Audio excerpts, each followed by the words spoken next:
দর্শক, আপনাদের সবাইকে শুভেচ্ছা, আমন্ত্রণ প্রথম আলোর আজকের বার্তা কক্ষে। আপনারা জানেন, নতুন সরকার নতুন করে সংসদে বসার আগেই মবকে না বলেছেন, কিন্তু মব যেন শেষই হচ্ছে না। সাম্প্রতিককালে বেশ কয়েকটি ঘটনা আলোচনার জন্ম দিয়েছে এবং প্রশ্ন তৈরি হচ্ছে, মব কি তাহলে আবারও মাথাচাড়া দিয়ে উঠছে? এটি আমাদের আজকের আলোচনার বিষয়।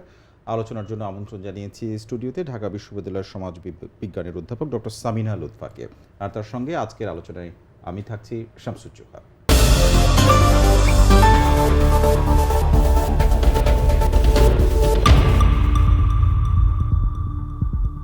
দর্শক, সরাসরি চলে যাচ্ছে আজকের অতিথির কাছে। আমাদের সঙ্গে আছেন ঢাকা বিশ্ববিদ্যালয়ের সমাজ বিজ্ঞান বিভাগের অধ্যাপক ডক্টর সামিনা লুৎফা। আপনাকে স্বাগত।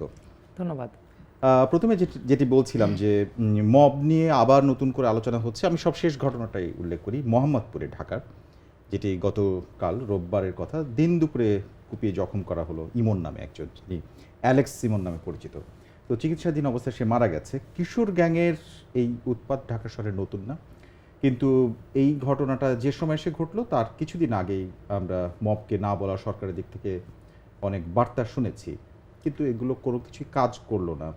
মানে আপনার কাছে মনে হয় কিনা যে ঠিক গত দেড় বছরে আমরা যেভাবে মবের প্রচুর দেখেছি, একের পর এক ঘটনা ঘটতে দেখেছি, সংবাদপত্রে এসেছে, মানুষ উদ্বেগ প্রকাশ করেছে, সেদিকে কি আবার ফিরতে পারে তার লক্ষণ বলে মনে হচ্ছে কিনা?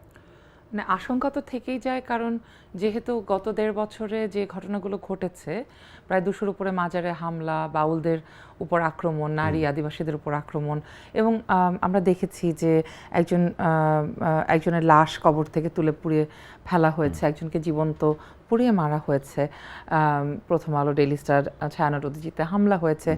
এখন এই ধরনের ঘটনাগুলোতে যখন একটার পর একটা ঘটতে থাকে এবং সেটার যখন কোনো ধরনের মানে রাষ্ট্রীয়ভাবে এর কোনো ব্যবস্থা নেওয়া হয় না, যখন আমরা দেখি যে মববাজরা চারপাশে ঘুরে বেড়াচ্ছে, আত্মবিশ্বাসের সাথে, অহংকারের সাথে বলে বেড়াচ্ছে তারা কি কি করেছে, কিন্তু আইনশৃঙ্খলা রক্ষাকারী বাহিনী তাদেরকে ধরছে না, বা তাদের নামে মামলা হচ্ছে না, বা কোনো বিচার প্রক্রিয়ার মধ্যে দিয়ে তারা যাচ্ছে না, তখন কিন্তু এগুলো বেড়ে ওঠার সম্ভাবনা আরও অনেক বেশি বেড়ে যায়। কারণ আপনি যখন দেখবেন যে একটা অপরাধ করে আপনি পার পেয়ে যাচ্ছেন, এবং এই অপরাধটা একটা কোনোভাবে ওই ইস্যুটা তুলে দিতে পারলেই হলো, যে ধর্ম অবমাননা বা কোরআন অবমাননা বা সে শাহবাগী বা সে ইসলামোফোব, এই জিনিসটা যদি তুলে দিতে পারেন, তাহলেই তো যে কাউকে ঘায়াল করা সম্ভব হয়ে উঠছে। এবং যেহেতু এই কথাটা বলা হলে আর সেটাকে নিয়ে কোনো ধরনের আইন শৃঙ্খলা নিরাপত্তার দায়িত্বে নিয়োজিতরা কোনো ধরনের ব্যবস্থা নিচ্ছেন না, সুতরাং এটাই তো সবচেয়ে সহজ উপায় ক্রাইম করার। এবং সেটা যদি একবার জনমনে প্রতিষ্ঠিত হয়, সেটাকে বন্ধ করা বা আটকানো খুব কঠিন ব্যাপার হয়ে যাবে। এবং এ কারণেই, যেহেতু আমরা দেখেছি যে সরকার দায়িত্ব নেওয়ার শুরুতেই বলেছে তারা মবকে আর মাথাচাড়া দিতে দেবেন না, তো আমরা আশা করব এখনই তারা এই পরপর যে কয়টি ঘটনা ঘটেছে, ৩-৪টি ঘটনার কথা আমরা জানি, এবং সেইগুলোর ক্ষেত্রে তারা যথাযথ ব্যবস্থা নেবেন। আমরা দেখতে চাই যে অপরাধীরা বাইরে ঘুরছে না, এবং তাদের বিরুদ্ধে দ্রুত ব্যবস্থা নেওয়া হচ্ছে।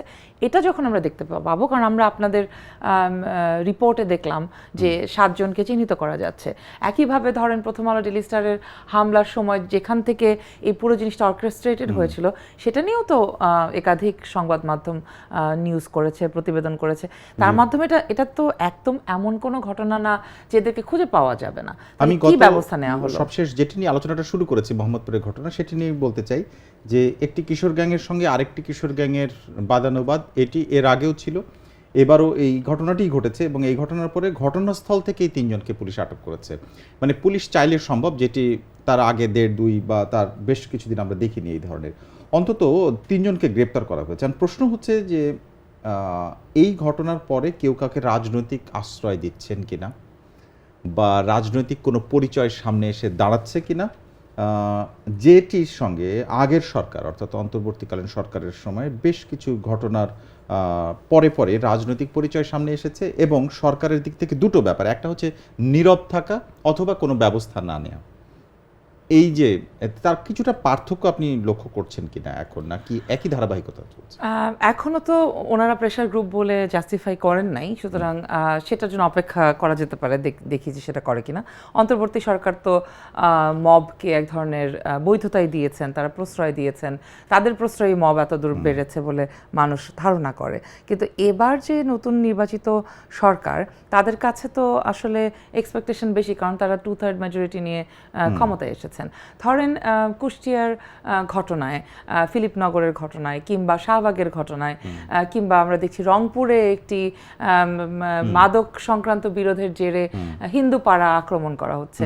এই যে ঘটনাগুলো, এই ঘটনাগুলোতে যদি কোনোভাবে তাদের নিজেদের দলীয়, সরকার দলীয় সমর্থকদেরও সংশ্লিষ্টতা পাওয়া যায়, তাদের বিরুদ্ধে যদি তারা দ্রুত ব্যবস্থা নেন, এটা আসলে সাথে সাথে একটা বার্তা দিবে, যে বার্তাটা প্রত্যেক এই ধরনের যে ক্রিমিনালদের যে গ্যাংগুলো রয়েছে তাদেরকে বলে দেবে যে না, এক্ষেত্রে আমাদের সাবধান হবে, আমরা এগুলো করলে এটা একটা ব্যবস্থা হবে। তো সেটা যদি বিএনপি সরকার না করতে পারে, তাহলে এই ঘটনা বাড়বে, এবং এটা তখন শুধু আর বিএনপি বা অমুক দল তমুক দলে থাকবে না, সীমিত থাকবে না, এটা সবাই করবে। কারণ আপনার আলোচনার মধ্যে দুটো জিনিস এসেছে, একটা হচ্ছে এই সরকার অর্থাৎ ত্রয়োদশ, মানে স্পষ্ট করে বলি, ত্রয়োদশ জাতীয় সংসদ নির্বাচনের পরে বিএনপি সরকার গঠনের পরে যেটি স্বরাষ্ট্রমন্ত্রী সালাউদ্দিন আহমেদ বলেছিলেন যে মবের দিন শেষ, তাই তো? মানে তার কথা এটি যে মবের দিন শেষ, অর্থাৎ তার মানে এই আমলে মব হবে না। কিন্তু যে লক্ষণগুলো আমরা দেখেছি এই কয়েকদিনে, তার এগুলোকে স্পষ্টভাবে মব চিহ্নিত করা যায়, তাই তো? আর যদিও আপনারা সবাই ঠিক করে এটা বলছেন না, মানে সংবাদ মাধ্যম প্রথম দিকে বলছে জনতা হামলা কি কি যেন বলছেন, কিন্তু আমরা সরাসরি এটাতে এসেছে আমাদের পত্রিকায়। এখন আমার প্রশ্ন হচ্ছে, তাহলে আপনি কিভাবে এর সমাধানটা চান? যেমন পুলিশি নিষ্ক্রিয়তার প্রসঙ্গ আগে ছিল, সেটি নিশ্চয়ই এখন আপনি প্রত্যাশা করেন না। এইরকম আর কি কি সরকারের দিক থেকে মানে সুস্পষ্ট? প্রথম কথা হচ্ছে, পুলিশ ওখানে দাঁড়িয়ে থাকা অবস্থায় ঘটনাগুলো ঘটছে, এবং আপনি দেখছেন আপনাদের প্রতিবেদনেই আছে যে পুলিশ বারবার গেছে, কিন্তু তারা সামহাও তাদেরকে মানে তাদেরকে বাইপাস করে এই কাজটি হয়ে গেছে। তাহলে তো পুলিশকে সাথে সাথে ব্যবস্থা নিতে হবে। আমরা এটাও শুনেছি যে নিহত, মানে যাকে হত্যা করা হয়েছে, তার পরিবার মামলা করতে সাহস পাচ্ছে না, তাহলে পুলিশ তো বাদী হয়ে মামলা করতে পারবে, এবং তার তো করা উচিত, এবং সেটা তো একদম প্রথম চোটেই করা দরকার ছিল। শাহবাগের ঘটনায় পুলিশ দাঁড়িয়ে আছে শাহবাগ থানার সামনে, সেখানে কোনো সাহায্য করতে তো যায়নি, তাদেরকে এফআইআর করতে দিচ্ছে না, তাদেরকে জিডি পর্যন্ত করতে দেয়নি। এই যে পুরো প্রক্রিয়াটা, এটা তো আমরা এর পুনরাবৃত্তি আমরা দেখতে চাই না। আমরা দেখতে চাই নাগরিক হিসেবে আমার ধর্ম পরিচয়, আমার বর্ণ পরিচয়, আমার জেন্ডার পরিচয় যাই হোক না কেন, আমি শিক্ষক হই, আমি একজন শ্রমিক শ্রেণীর মানুষ হই, যেই হই না কেন, আমার নাগরিক নিরাপত্তা দেওয়ার দায়িত্ব সরকারের, এবং বিশেষ করে স্বরাষ্ট্রমন্ত্রীর। সুতরাং উনি আর কোথায় কি করবেন সেটা আমাদের জন্য গুরুত্বপূর্ণ না, আমাদের ওটাও গুরুত্বপূর্ণ, কিন্তু এটা বেশি প্রায়োরিটি, কারণ দেশের মানুষের নিরাপত্তা বিধান করার দায়িত্বটা এখন ওনাদের কাছেই, এবং এটার জবাবদিহিতা ওনাদেরকেই দিতে হবে। ওনাদেরকেই সবার আগে এই ব্যবস্থাটা নিতে হবে, যাতে পুলিশ সক্রিয় হয়, এবং পুলিশ সক্রিয় হলে, আপনি একটু আগে বললেন, পুলিশ সক্রিয় হলে অবশ্যই তারা ধরতে পারে। সুতরাং তাদেরকে ওই জায়গাটাতে সক্রিয়তা দেখাতে হবে, কিন্তু আবার মানে সেটা ওই রকম হওয়া যাবে না, তাদের অতিরিক্ত বল প্রয়োগের সুযোগ নাই। আমরা জানি যেগুলো পুলিশ আইনের ভেতরে যেটা পারমিট করে সেরকম ভাবেই করতে হবে, এমন যেন না হয় আবার যে পুলিশ আবার হাসিনার পুলিশের মতো বিধ্বংসী হয়ে উঠলো, সেটা আমরা চাই না। আমরা চাই যে পুলিশ আইন শৃঙ্খলা রক্ষা করবে, এবং যাতে পুলিশ যারা এই ধরনের অন্যায় বা যারা এই ক্রাইমটা করছে, অপরাধ করছে, তারা যেন পুলিশকে দেখে ভয় পায়। আমরা সাধারণ নাগরিক পুলিশকে দেখে ভয় পেতে চাই না। এখানে একটা বিষয় যদি মানে একটু টেকনিক্যালি সূক্ষ্মভাবে যদি বিবেচনা করা যায়, যারা সহিংসতা করেন, এবং বিশেষ করে এখানে ঘটনাটা কিশোর গ্যাং নিয়ে, কোথাও হচ্ছে ধর্মীয় উগ্রপন্থা, কিংবা হচ্ছে কোনো একটা জায়গায় যদি পরিকল্পিত মব তৈরি করা হয়, তাহলে তাদের অস্ত্রের অথবা মারামারি করার লোকবলের প্রস্তুতি থাকে। সেই প্রস্তুতিকে ঠেকানোর জন্য পুলিশ কি খুব বেশি নিরীহ থেকে আসলে এটা সম্ভব কিনা মব নিয়ন্ত্রণের ক্ষেত্রে? আপনি যেটি বলছিলেন যে পুলিশ নিরীহ থেকে যদি এটা চেষ্টা করে, সেক্ষেত্রে তারা ব্যর্থ হওয়ার সুযোগ আবার বেশি তৈরি হয় কিনা, মানে এটি কন্ট্রাডিক্টরি হয়ে যাচ্ছে কিনা? না, আমার কথা হচ্ছে পুলিশের একটা তার আইনের ভেতরে থেকে তার যে কোনো মোবিলাইজেশনকে থামানোর কিন্তু তার ট্যাকটিক্স আছে, এবং সেটার জন্য তাকে গুলি ছুটতে হবে নট নেসেসারি, এটা তো নেসেসারি না। তার তো এসকেলেট করলে কি কি করতে পারবে, প্রত্যেকটা জিনিসের কথা আলাদা করে বলা আছে, সেই নিয়ম মেনে তাদেরকে করতে হবে। আর আপনি যে কথাটা বলছেন, পুলিশ তো দাঁড়িয়ে থাকছে, তার ফলে মব নিয়ন্ত্রণ নিয়ন্ত্রণের তো চেষ্টাই নাই। আর মবের আরেকটা অসুবিধার বা সুবিধার দিক, যেটা মবের অত্যন্ত গুরুত্বপূর্ণ বৈশিষ্ট্য, মব কখনো নিজে নিজে তৈরি হয় না। এর পেছনে কোনো না কোনো উদ্দেশ্য থাকে, তারা কোনো একটি গ্রুপ এটাকে দেখাতে চায় যে এটা spontaneous. It's never spontaneous, it's always there is someone behind it. কেউ কিছু না কিছু চাইছে। আপনি আরও গভীর অনুসন্ধানে দেখুন, আমার ধারণা ওই যেই মাজারে গিয়ে পীরকে হত্যা করা হয়েছে, সেই মাজারের জমি জমা আয় ইত্যাদি নিয়ে কারো না কারোর সাথে একটা দ্বন্দ্বের জায়গা ছিল। সেই জায়গাটাকে হয়তো এইভাবে মানে এভাবে এটাকে ট্যাকল করা হলো। তার মানে পলিটিক্যাল ইকোনমি সবসময় থাকে, এবং সেই জায়গাতে যদি আমরা নজর দিই তাহলে আমরা দেখতে পাবো যে এই উদ্দেশ্যগুলো আসলে ক্রিমিনাল উদ্দেশ্য। এর সাথে ধর্মের কোনো সম্পর্ক নাই, ধর্মকে ব্যবহার করা হচ্ছে। ধর্মের নাম নিয়ে একটা মানে একটা অপরাধকে জায়েজ করার চেষ্টা করা হচ্ছে। এই যে ব্যাপারগুলো আপনি যেটি বলছেন যে ধর্মের নাম নিয়ে একটা অপরাধকে জায়েজ করা, তারপরে হচ্ছে একটি গ্যাংয়ের সঙ্গে আরেকটি গ্যাংয়ের রেষারেষি, হয়তো সেখানে স্বার্থের দ্বন্দ্বই আছে, আর্থিক স্বার্থের দ্বন্দ্ব আছে, সেই বিষয়গুলো কি সমাজে একদিনে ঘটে? আপনি সমাজবিজ্ঞানের শিক্ষক, মানে সেই জায়গা থেকে যে আপনি যে গভীর বিশ্লেষণের কথা বলছেন, এইটা একটু বলবেন যে তাহলে এইটা তো আসলে ধীরে ধীরে গড়ে ওঠে যতদূর অনুমান করা যায়। এইটা তাহলে এখন যেগুলো ঘটছে সেটা তো একটা দীর্ঘদিনের ধারাবাহিকতা। যত বেশি আইনের শাসনের অভাব, তত এটা তো সেখানে গোয়েন্দা তথ্যের, মানে আইনগত জায়গা থেকে গোয়েন্দা তথ্যের এবং সামাজিকভাবে যারা নেতা, যেমন ধর্মীয় নেতা কিংবা পুলিশ কিংবা রাজনৈতিক নেতা বা অন্যান্য দিকে সমাজের নেতা, তাদের করণীয় আপনি দেখেন কিনা, এবং সেটা কি? অবশ্যই দেখি। বিশেষ করে সিভিল সোসাইটির অনেক বড় ভূমিকা আছে, সামাজিক সাংস্কৃতিক সংগঠনগুলোর ভূমিকা আছে। এই যে কিশোর গ্যাং, এই কিশোর গ্যাংগুলো তো হচ্ছে কারণ তাদেরকে সঠিক পথে আমরা চালিত করতে পারিনি, শিক্ষায় তাদেরকে নিতে পারিনি, তাদেরকে সংস্কৃতি বিভিন্ন কাজে খেলাধুলায় আমরা সম্পৃক্ত করতে পারিনি। রাষ্ট্রের অবশ্যই দায় আছে, কারণ আমাদের এই ঢাকা শহরের শিশু কিশোরদের খেলার কোনো জায়গা নেই, সব ক্লাবকে ভাড়া দেওয়া আছে। সুতরাং কেউ যে একটা নিম্ন আয়ের মানুষের ছেলে বা মেয়ে, সে কোথায় যাবে বিকালবেলা তার সময়টা কাটাতে? এবং এই যে তাদের নানামুখী অপরাধমূলক তৎপরতায় ঢুকে যাওয়া, এর পেছনে কিন্তু সমাজের দায়টাই সবচেয়ে বেশি।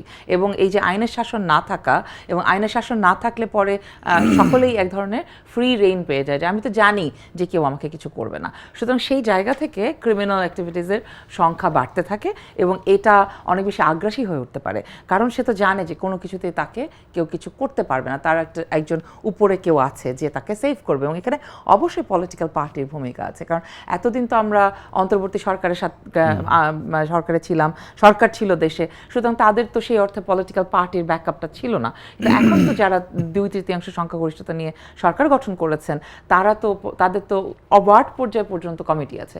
সুতরাং তাদেরও তো বিশাল দায়িত্ব আছে সাংস্কৃতিক কর্মকাণ্ডকে উৎসাহিত করা, খেলাধুলাকে উৎসাহিত করা, এবং শিক্ষার জায়গাতে অনেক অনেক বেশি বরাদ্দ আসতে হবে। বাজেট সামনে আছে, আমরা আশা করব যে সরকার যেটা প্রতিশ্রুতি দিয়েছেন 5% এবারেই করবেন, সেই 5%-এর প্রতিশ্রুতি আমরা দেখতে চাই যে এটা আসলে সত্যি হয়েছে, যাতে করে আমরা আমাদের এই কিশোরদের, তরুণদের মনের মধ্যে যে জায়গাগুলো তৈরি হয়েছে, যে অসহিষ্ণুতা তৈরি হয়েছে, যে উগ্রতা তৈরি হয়েছে, সেই জায়গায় যেন কাজ করার সুযোগ ঘটে। এবং এক্ষেত্রে সবচাইতে গুরুত্বপূর্ণ ভূমিকা রাখতে পারেন সামাজিক নেতা হিসেবে ধর্মীয় সম্প্রদায়ের নেতারা, ইমামরা, এবং যারা মাদ্রাসায় রয়েছেন তারা। এবং আমরা আশা করব যে সরকার তার ধর্ম মন্ত্রণালয়, সংস্কৃতি মন্ত্রণালয়, শিক্ষা মন্ত্রণালয় একসাথে বসে এই মানুষগুলোকে আসলে তাদের মাধ্যমে এই বার্তাটা তারা ছড়িয়ে দেবেন যে আমরা বাংলাদেশ একটা সহিষ্ণু মানুষদের দেশ,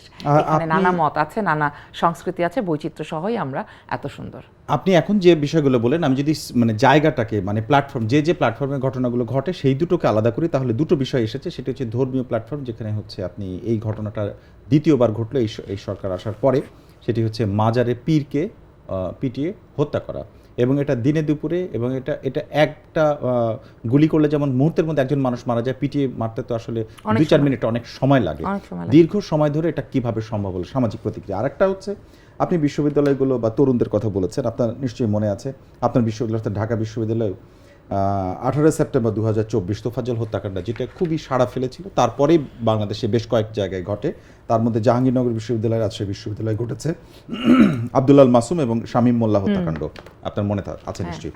এখন এই ঘটনাগুলো চরিত্র এবং তাদেরকে যে ধরনের ট্যাগ দেয়া, পরিচয় উন্মোচন করা, সেগুলোর মধ্যে এক ধরনের মিল আছে।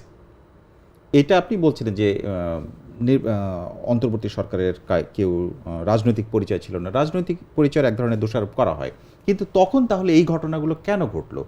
তখন তো কেউ রাজনৈতিক পরিচয় ছিল না, তাহলে তো সে সময় সবচেয়ে ভালো ফাংশন করার কথা। না, আমি বলেছি অন্তর্বর্তী সরকারের তো রাজনৈতিক ব্যাকআপটা ছিল না, মানে তাদের তো দল ছিল না, কিন্তু বাংলাদেশের মানুষের রাজনৈতিক পরিচয় ছিল না, সব দলের লোকজনই তো দেশে আছে, তারা তো ছিলেনই, কিন্তু ক্যাম্পাসের ভিতরে সেই ঘটনার তদন্ত রিপোর্ট আমরা তো এখনো দেখিনি, সো আমরা তো বলতে পারছি না যে কারা এই ঘটনাটি ঘটেছে। কিন্তু আমার মনে আছে তোফাজ্জল হত্যাকাণ্ডের পরদিন সকালবেলা আমরা ছুটে গিয়েছিলাম ওই ফজল হক হলে, এবং সেখানকার যিনি দায়িত্বে ছিলেন প্রভোস্ট, তার সাথে কথা বলে আমার মনে হয়েছিল যে ওনার কিছুই আসে যায় নাই, এবং এত, আমি ইংরেজিটা খুঁজে পাচ্ছি, বাংলাটা মনে পড়ছে না, নন শালান, মানে ওনার কিছু আসে যাচ্ছে না, এরকম একটা চেহারা নিয়ে উনি ঘুরে বেড়াচ্ছেন, এবং হ্যাঁ এটা কি যেন হলো আমি তো আসলে বুঝিনি, এইরকম জায়গায়। তারপরে দায়িত্বে যিনি আছেন, যার দেখার দায়িত্ব এই হলটির ভিতরে কি হচ্ছে, তিনি দায়িত্ব পালন করেননি। শামীম মোল্লা হত্যার ক্ষেত্রে একই কথা, আপনি দেখবেন প্রক্টর অফিসের বারান্দায় ওকে পিটিয়ে ফেলে রাখা হয়েছে, এবং সেখানে যিনি দায়িত্বে থাকা মানুষ তিনি বলছেন যে তিনি কিছুই জানেন না। এই যে না জানার যে জায়গাটা, এই না জানার জায়গাটা অনেক ক্ষেত্রেই পলিটিক্যালি মোটিভেটেডই হয়, কারণ এই যারা বিভিন্ন দায়িত্বে থাকেন, বিশ্ববিদ্যালয়গুলোর কথা আমি একদম পরিষ্কার বলতে পারি, সেটা অন্তর্বর্তী সময়েও এবং এখনো যারা বিভিন্ন দায়িত্বে আছেন তারা সবাই কোনো না কোনো একটা রাজনৈতিক কিন্তু এটুকু তো স্পেসিফিক আমরা বলতে পারি। দেখুন, তিনটি ঘটনাই রাজশাহী বিশ্ববিদ্যালয়, জাহাঙ্গীরনগর এবং ঢাকা বিশ্ববিদ্যালয়, কারণ এগুলো তো আমরা ভুলে গেলে শেষ হয়ে যাচ্ছে না ঘটনাগুলো, এর প্রতিক্রিয়া থাকবে। এটি তিনটি 2024 সালে ঘটেছে, 3টি সেপ্টেম্বর মাসে, একই সময়ে 3টি জায়গায় একই ধরনের ঘটনা। এটা কোনো কিছু আপনি মানে একটু গভীরভাবে চিন্তা করেন যেটা ইঙ্গিত করে কিনা কোনো কিছু? প্রথমত হচ্ছে শামীম মোল্লা এবং রাজশাহী বিশ্ববিদ্যালয়ে যাকে মারা হয়েছে আব্দুল্লাহ মাসুম, ওনাদের দুজনের ক্ষেত্রে অভিযোগটা হচ্ছে ওনারা ছাত্রলীগের সাথে সম্পর্কিত ছিলেন।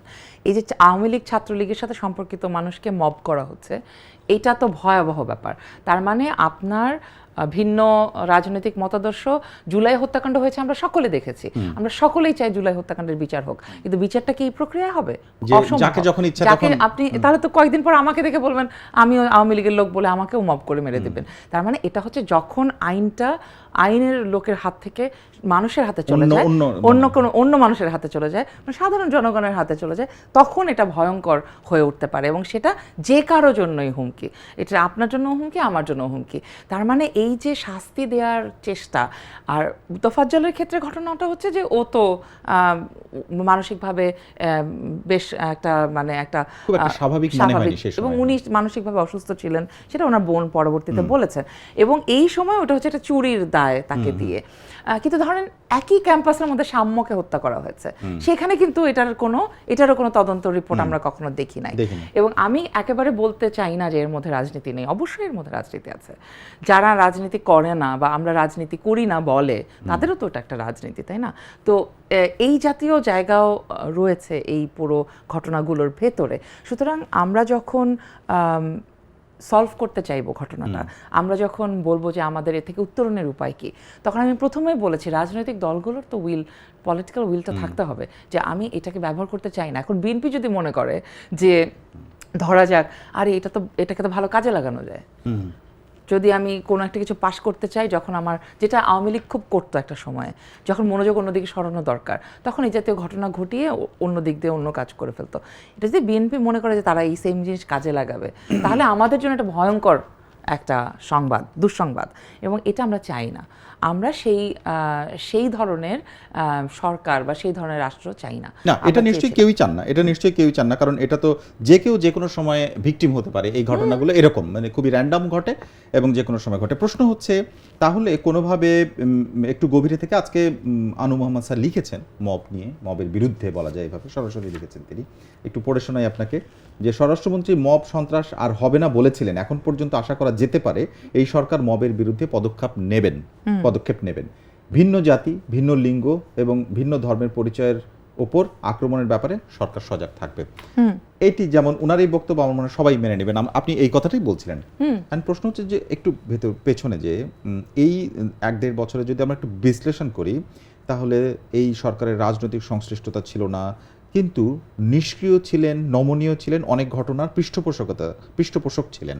এই যে অভিযোগগুলো, আপনিও কিছু কিছু বলেছেন এই বিষয়গুলো, এইটা এবং কোনো কোনো ঘটনার ক্ষেত্রে বৈধতা দেওয়ার চেষ্টা, এগুলো সংবাদপত্রে এইভাবেই অভিযোগগুলো আসে। এইটার আসলে কারণটা কি মনে হয় আপনার কাছে? আমি জানি না, আমি খুবই অবাক হই, কারণ অন্তর্বর্তী সরকারে ছিলেন এরকম অনেকে তো আমাদের রাজপথের সাথী। সুতরাং আমরা একসাথে আন্দোলন করেছি বহু বছর, অনেক বিবৃতিতে সাইন করেছি বহুদিন। আমি আসলে এটা বুঝে পাই না যে what made them do this. এক হতে পারে যে তারা বলেন, যেটা ডিপ স্টেটের নাম তো শুনতে শুনতে এখন আর ডিপ স্টেটের সেই অর্থই আর এক্সিস্ট করে না বলে মনে হয়। কিন্তু এখানে আমার কাছে মনে হয় কি, আওয়ামী লীগ চলে যাওয়ার পরে একটা বড় ভ্যাকুয়াম তৈরি হয়েছিল, পাওয়ারের ভ্যাকুয়াম, এবং সেই জায়গাটাতে ট্যাকেল দিতে গিয়ে এমন এমন রাজনৈতিক বা অপরাজনৈতিক শক্তির কাছে ওনারা নিজেদেরকে সারেন্ডার করেছেন, যেটা ওনারা আর এই 1.5 বছরে সেখান থেকে বের হতে পারেন নাই। এটা হচ্ছে আমার একটা theory. I may be wrong, কিন্তু যেটা আমরা দেখেছি, যেটা আমরা দেখতে পেয়েছি, সেটা আমাদেরকে বিস্মিত করেছে, হতবাক করেছে এবং সর্বশেষ স্তম্ভিত করেছে। এবং দেখেন, সর্বশেষ যেদিন আমার কাছে মনে হয় পয়েন্ট অফ ডিপার্চার বাংলাদেশের নাগরিকদের জন্য, যেদিন প্রথম আলো, ডেইলি স্টার, উদীচী এবং ছায়ানটে হামলা হলো, সেদিন কিন্তু বাংলাদেশের সাধারণ মানুষ বুঝে গেছে যে এই বাংলাদেশ তো আসলে আমরা কেউ কোনোদিন দেখতে চাইনি। মানে সাংস্কৃতিক সংগঠন, পত্রিকা, এই সব জায়গায় আপনারা তো একেবারেই বাক স্বাধীনতা বলেন, ইন্টারন্যাশনালি বাংলাদেশের ভাবমূর্তি বলেন, সব অর্থেই। এবং এই জায়গাটা যখন হয়েছে, তখন আমার ধারণা ইন্টারিমও বুঝে গেছে যে, এবং তাদের যে নিষ্ক্রিয়তা এবং ব্যর্থতা এই বিষয়টাকে ঠেকানোর ক্ষেত্রে, সেটা তো খুব পরিষ্কার পরের দিন সকালবেলা নুরুল কবির ভাইয়ের কথা থেকে পরিষ্কার আমরা সবাই বুঝে গেছি। এই বুঝে যাওয়ার পরে ওনাদের আসলে আর কোনো রাস্তা ছিল না এদেরকে আর সাপোর্ট দেয়ার। এবং তারপরে বাকি ঘটনা খুব দ্রুত ঘটেছে, এবং এই যে বাকি ঘটনা খুব দ্রুত ঘটেছে, এইটা আসলে আমার মনে হয় বিএনপির মনে রাখা উচিত। আমি শুধু এইটাই তাদেরকে অবশ্যই বিএনপির মনে রাখা উচিত, কিন্তু দেশটা তো বিএনপির যারা, তাদের ছাড়াও সবার। এখন এই জায়গা থেকে আমার প্রশ্নটা হচ্ছে যে, এমন কোন ডিপ স্টেট বলেন বা আপনি যাদের কথা বললেন যে তারা আসলে কারা, মানে কোট আনকোট তারা আসলে কারা, যাদের জন্য এই ঘটনাগুলো বারংবার ঘটছে এবং সরকার পর্যন্ত কোনো কোনো ক্ষেত্রে মানে থেমে যেতে বাধ্য হন অথবা ব্যবস্থা নিতে পারেন না বা ভয় পান, তারা আসলে কারা এবং সেইটার বিরুদ্ধে কি ব্যবস্থা নিতে হবে এবং কিভাবে সম্ভব, সেটা আদৌ সম্ভব কিনা? এটা খুব জটিল প্রশ্ন, কারণ এটা আসলে আমাদের ভূ রাজনীতির সাথে সম্পর্কিত। তো এটা শুধু বাংলাদেশ একা, আমরা একটা দ্বীপ না, তো আমাদের তো অনেক কিছুর সাথে সম্পর্ক রেখে চলতে হয়। আর এটাও মনে রাখা প্রয়োজন যে পতিত আওয়ামী লীগ যারা এখন সরকারে নাই, বহুদিন হয়ে গেছে, কিন্তু তাদের চেষ্টা কিন্তু থেমে নাই। এবং বিষয়টা হচ্ছে যে এই যে একটা অস্থিতিশীল দেখানো, বিশেষ করে ইন্টারিম আমলে এটা তো খুবই বোঝা যাচ্ছিল, তারা একটা মেজর প্লেয়ার ছিলেন। আর তাদের সাথে সাথে আরও অনেক দেশি বিদেশি প্লেয়ার ছিলেন, যারা একটা যে কোনো আমাদের মতো, মানে যেটাকে আমরা ডিপেন্ডেন্ট রাষ্ট্র বলতে পারি, যে আমরা তো আসলে গ্লোবালি চিন্তা করলে খুবই পেরিফেরাল একটা দেশ, কিন্তু সামহাও জিও পলিটিক্যাল পজিশনিংয়ের কারণে আমরা খুব গুরুত্বপূর্ণ একটা জায়গায় রয়েছি। ঠিক যেরকম মায়ানমার গুরুত্বপূর্ণ, সেরকম বাংলাদেশও গুরুত্বপূর্ণ। কারণ বাংলাদেশ বেশি গুরুত্বপূর্ণ কারণ একই সাথে ভারতের সাথে অনেক লম্বা বর্ডার, আবার মায়ানমারের সাথে বর্ডার, আবার ওপেনিংটা সাগরের দিকে, সব মিলে এখানে অস্থিতিশীলতা অনেক ধরনের মানে ভূ রাজনৈতিক শক্তিকে সুবিধা দিতে পারে। কারণ এই ধরনের অস্থিরতার মধ্যেই তারা সাধারণত খেলে থাকেন। এবং এই জায়গায় কে কি খেলছিল এটা আসলে বোঝা মুশকিল, যদিও অনেকগুলো দেশের নাম আমরা শুনেছি, এরা খেলছে, নতুন প্লেয়ার এসেছে ইত্যাদি শুনেছি। কিন্তু এত সব প্লেয়ারের মধ্যে থেকে আমাদের যেটা জন্য জরুরি, নাগরিক হিসেবে আমাদের নিরাপত্তা জরুরি, এবং আমরা এই অস্থিতিশীলতায় ফিরে যেতে চাই না, এটা জরুরি। এবং যেহেতু একটি নির্বাচিত সরকার আছে, তারা বিভিন্ন রাষ্ট্রের সাথে সহযোগিতামূলক সম্পর্ক রাখবেন, কিন্তু নিজের দেশের স্বার্থকে বিক্রি করে দিয়ে নয়, বা নিজের দেশের স্বার্থকে ক্ষতিগ্রস্ত না করে। এই বিষয়টির জন্য যথেষ্ট ইন্টিগ্রিটির প্রয়োজন আছে, এবং সেই ইন্টিগ্রিটিটা আসে হচ্ছে জনগণের কাছ থেকে, জনগণের নিরাপত্তা নিশ্চিত করার মাধ্যমে, জনগণের রাইটস নিশ্চিত করার মাধ্যমে। তখন জনগণ তার সাথে থাকে, তখন কিন্তু সে একটা মানে স্ট্রেংথ পায়, সেটাই তার ইন্টিগ্রিটির মূল চাবিকাঠি, কোর। সেই কারণে আমার কাছে মনে হয় বিএনপির যদিও মাত্র 1 মাস হয়েছে, কিন্তু আমরা এই মব বিষয়ে তাদেরকে আসলে ছাড় দিতে পারবো না।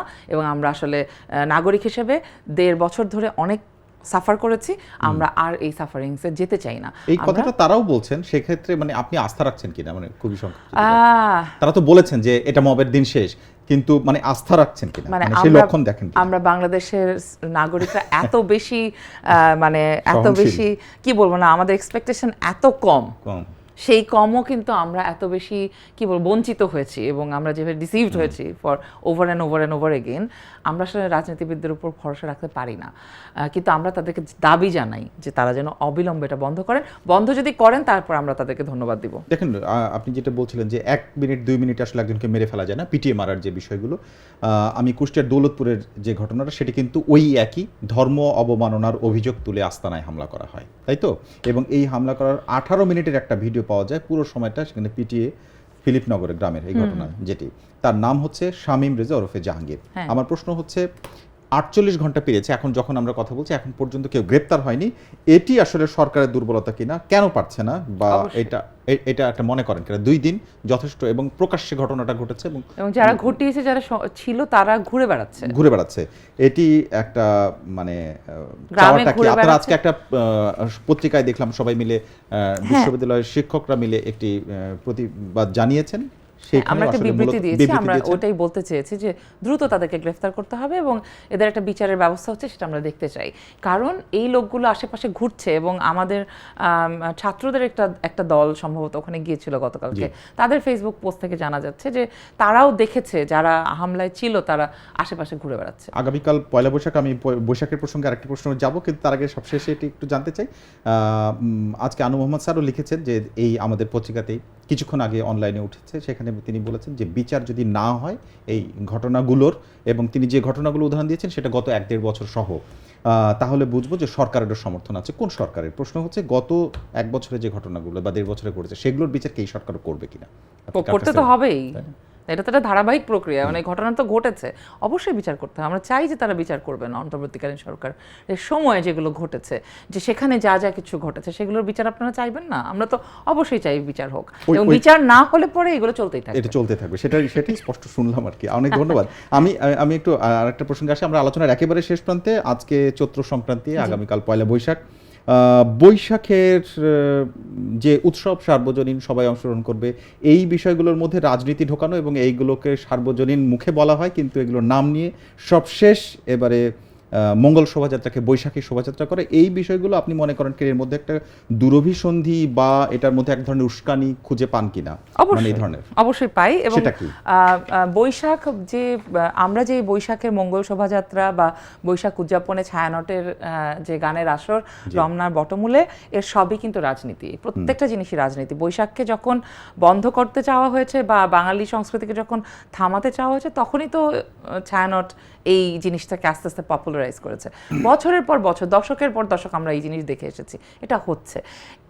তারপরে ইউনেস্কো এটাকে এক ধরনের স্বীকৃতি দিয়েছে, ইত্যাদি ইত্যাদি। এত কিছুর পরে আমরা দেখলাম যে গত বছর এটা প্রথম পরিবর্তন করা হলো, আনন্দ শোভাযাত্রায় নেওয়া হলো। কি কারণে নেওয়া হলো আমি ঠিক বুঝতে পারিনি, এবং সেই সময়ে আমি দেশে না থাকলেও আমার মনে আছে আমি তৎকালীন সংস্কৃতি উপদেষ্টাকে জিজ্ঞেস করেছিলাম যে এইসব মানে বেকার কাজ করার দরকারটা কি। কিন্তু ওনারা হাসিনার বানাবেন, কি যেন ওই শেখ হাসিনার প্রতিকৃতি বানাবেন, যেটাকে ওনারা ব্যঙ্গ করবেন, কিন্তু ওনারা মঙ্গল শোভাযাত্রা রাখবেন না, নামটা আনন্দ হতে হবে। এগুলো সবই খুব পেটি রাজনীতি, যেই রাজনীতিগুলো আমরা দেখতে চাই না। আমরা নামের চাইতে গুরুত্বপূর্ণ হচ্ছে, গতবারে হচ্ছে আনন্দ, এবারে বৈশাখী, কোনোভাবে মঙ্গল থাকবে না, মানে এইসবের সমস্যাটা কোথায়? অথচ ঘটনাটি ঘটছে, মানে এবার পয়লা বৈশাখ মঙ্গলবার, তাহলে কি বারের নাম বদলে দেবেন? আপনারা কি বাংলা ভাষাটাকে চেঞ্জ করে দেবেন?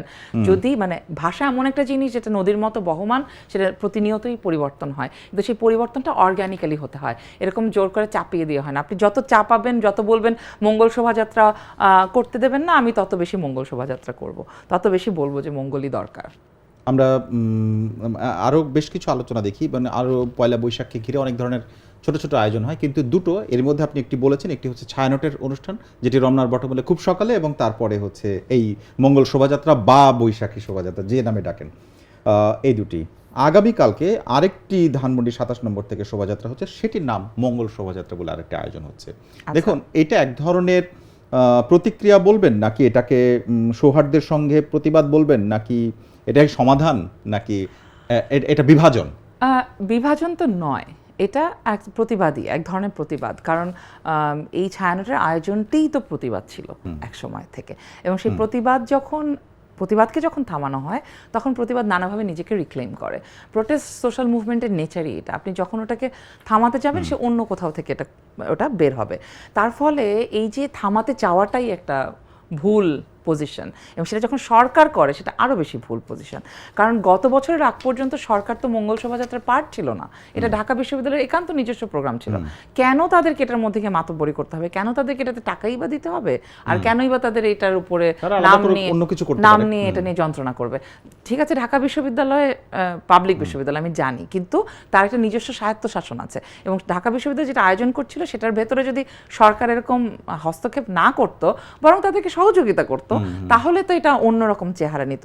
ওনাদের রাজনীতিটা ওনারা বারবার আমাদের সংস্কৃতির উপর চাপাচ্ছে। কারণ ছায়ানটের উপর তো ভয়াবহভাবে চাপিয়েছিলেন, তাই না? ছায়ানটে তো ওই রমনার বটম বলে আমরা বহু মানুষকে হারিয়েছি ওই বোমা হামলায়। তার মানে কতটা ঘৃণা থাকলে মানুষ এই জিনিসটা করতে পারে।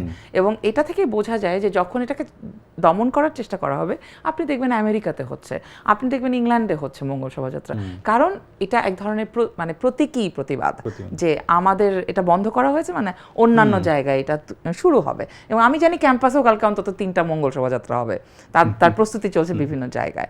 এবং এরই প্রস্তুতিতে তো ওরা শাহবাগে একসাথে হয়েছিল যে এটার উপর হামলা হয়েছে। তার মানে বোঝা যাচ্ছে এখানে দুই ধরনের সাংস্কৃতিক বিষয়ের দ্বন্দ্ব উপস্থিত হয়েছে।